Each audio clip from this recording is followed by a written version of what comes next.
شروع اللہ کے نام سے جو بڑا مہربان اور نہایت رحم کرنے والا ہے۔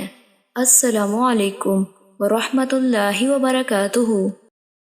حضرت ابو ہریرہ رضی اللہ تعالیٰ عنہ بیان کرتے ہیں، رسول اللہ صلی اللہ علیہ وآلہ وسلم نے فرمایا، جس وقت زانی زنا کرتا ہے تو وہ اس وقت مومن نہیں ہوتا، جس وقت چور چوری کرتا ہے تو اس وقت وہ مومن نہیں ہوتا، جب وہ شراب پیتا ہے تو شراب نوشی کے وقت وہ مومن نہیں ہوتا، جب لوٹنے والا لوٹتا ہے تو وہ لوٹنے کے وقت مومن نہیں ہوتا جبکہ لوگ اسے دیکھ رہے ہوتے ہیں، اور جب خیانت کرنے والا خیانت کرتا ہے تو وہ اس وقت مومن نہیں ہوتا، بس تم بچ جاؤ بچ جاؤ۔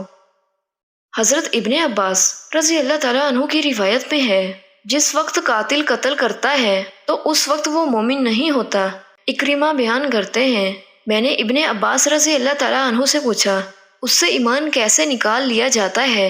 انہوں نے فرمایا، اس طرح، اور انہوں نے ایک ہاتھ کی انگلیاں دوسرے ہاتھ کی انگلیوں میں ڈالی اور پھر انہیں نکال لیا، بس اگر وہ توبہ کر لے تو ایمان اس کی طرف اس طرح لوٹ آتا ہے، اور انہوں نے ایک ہاتھ کی انگلیاں دوسرے ہاتھ کی انگلیوں میں ڈالی۔ اور ابو عبداللہ امام بخاری رحمۃ اللہ علیہ نے فرمایا، ایسا شخص کامل مومن ہوگا، نہ اس کے لیے نور ایمان ہوگا۔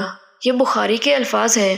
پیارے دوستو، اللہ تعالیٰ سے دعا ہے کہ اللہ تعالیٰ ہمیں ان احادیث مبارکہ پر عمل کرنے کی توفیق عطا فرمائے، آمین۔